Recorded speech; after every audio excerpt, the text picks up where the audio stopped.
Of all the ultra over-processed foods out there, I think sugar is the absolute worst. The worst! You know, it's crazy. The world spends more money producing sugar than on anything else. It's the #1 produced food in the world, and it's the one we absolutely do not need.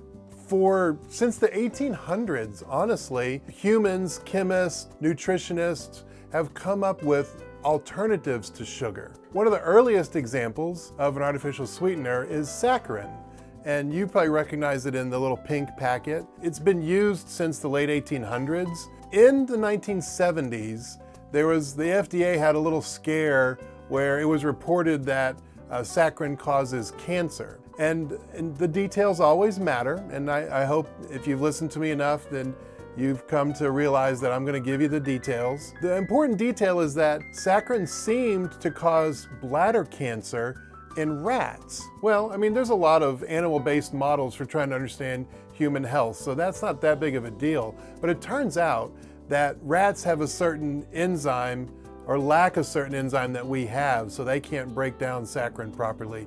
It only causes cancer in lab rats, not in humans.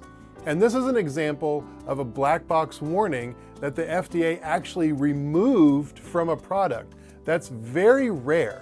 Usually when something gets tagged with a black box warning, it keeps it. So not only was it proved that saccharin did not cause cancer, they actually removed that warning entirely. Also in the 1970s, there was one industry that really pushed the idea all the way up to the United States Congress of how dangerous artificial sweeteners were. There was one industry that really brought out all kinds of evidence to say that their product was the preferred product and that artificial sweeteners were bad for us. Hopefully you can connect the dots and realize that was the sugar industry, and that's exactly what it was. Ugh, you're the worst. The sugar industry, their lobbyists, they asked the United States Congress to ban artificial sweeteners. And it's not a stretch to imagine what that would have done to their profits. Turns out all of the evidence that they had was false. But echoes of this still exist throughout our culture.